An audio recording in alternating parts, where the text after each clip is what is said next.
अस्सलाम वालेकुम। जैसा कि आप जानते हैं मेरी गाड़ियाँ रोई आ चुकी थी, अब वापसी का सफ़र तय करने लगे हैं। लेकिन जितनी भी रोई की ज़िंदगी है मैं उस पर थोड़ा सा डॉक्यूमेंट्री दे रहा हूँ। मैंने यहाँ आके यहाँ के लोगों को कैसा पाया, यहाँ का नेचर कैसा है। पहली बात तो यहाँ की रोई की ज़िंदगी कैसी है। रोई की जो ज़िंदगी है ना वो थोड़ा सा आप समझें कि 100 साल या 60 साल कम से कम पुरानी ज़िंदगी। यहाँ पे ना तो बिजली, ना इंटरनेट सर्विस, ना कॉल सर्विस, और यहाँ के जितने भी लोग हैं ना वो भी यानी कि बगैर नेटवर्क के रह रहे हैं, किसी से ख़ास राब्ते में नहीं है, ना उन्हें दुनिया का इल्म है। वो लोग कितने साथ हैं उनकी मैं आपको मिसालें दूँगा, आप इस बात से अंदाज़ा लगा सकेंगे कि वो कितने साथ हैं। इस सादगी साथ रह रहे कुछ इंसान को फ़ायदा भी होता है भाई, जैसा कि डिप्रेशन हो गया, ये लोग डिप्रेशन से आज़ाद। लेकिन जो सादगी है ना वो नुकसान भी देती है बाज़ औक़ात, क्योंकि बहुत सी जगह होती हैं जहाँ पे आपको सावधानी, आपको थोड़ा सा होशियार करके रहना पड़ता है। उसकी सबसे बड़ी वजह ये है कि यहाँ तालीम आम नहीं है। तालीम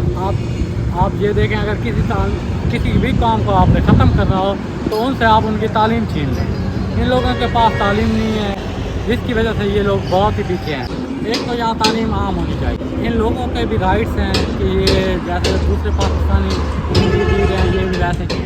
ये आज तक वैसे रोई में जैसे लोग बकरियाँ पाल के उनको चरा के गुजारा करते हैं, ये वैसे ही गुजारा करते हैं। दूसरा, ये लोग सादगी में तो आप समझ लें कि इतने हैं ना, जब बीमार हो जाते हैं ना तो ये लोग डॉक्टर के पास नहीं जाते। वजह क्या है? थोड़ा सा शऊर की कमी है, वही एजुकेशन। क्या सोचते हैं कि डॉक्टर के पास जाएंगे वो हमें टीका लगाएगा, हम मर जाएंगे। दूसरा, जो यहाँ ये जैसे कि हम गैस वाला सिलेंडर जलाते हैं, ये लोग उस चीज़ से डरते हैं कि कहीं फट ना जाए। अच्छा, सबसे जो एंड वाला पॉइंट है, अब मैं उसको मिसाल कुछ इस तरह देने लगा हूँ कि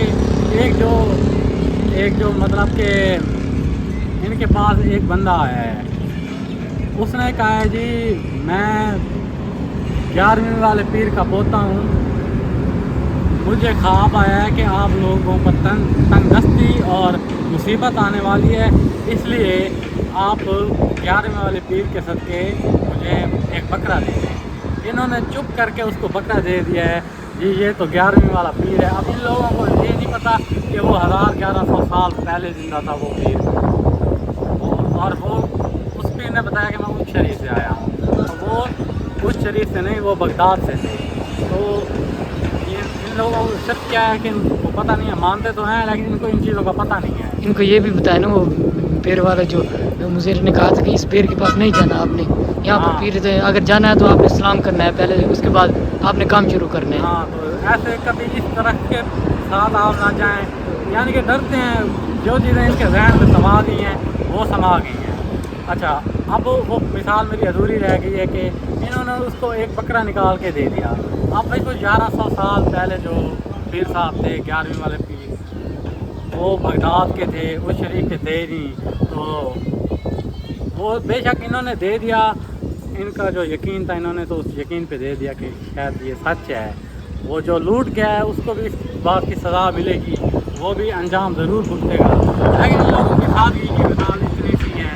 मज़ीद मैं हुकूमत से गुजारिश करूँगा कि इनका जो तालीम का इंफ्रास्ट्रक्चर है वो बेहतर किया जाए, ताकि ये लोग शऊर याफ्ता हों और कुछ दुनिया में रहने के तरीके से। इनको महंगाई की ना इल्म है, ना जितने भी पाकिस्तान में यानी कि मुसीबतें आ रही हैं, क्योंकि टीवी ना इनके पास, खबरें कुछ भी नहीं है।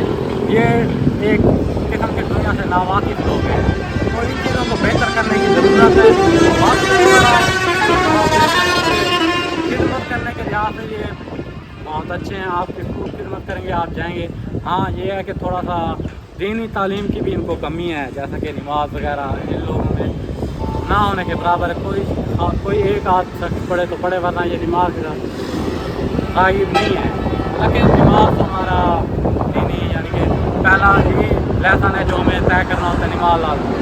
चलें ठीक है, अल्लाह ताला यहाँ है नहीं, हिदायत दे। मदरसे भी यहाँ नहीं है, मदरसों की तालीम भी नहीं है। लोग गाने सुन के वहीं एक टेप रिकॉर्डर इन्होंने रखे हुए हैं, वो भी सुनते रहते हैं और बकरियाँ भी चराते रहते हैं। इनकी ज़िंदगी इतनी सी ही गुजर रही है। बाकी जब तक यहाँ पे कोई तालीम का म्यार बेहतर नहीं होगा, यहाँ पे दूसरी कोई चेंजिंग तो नहीं आ सकती।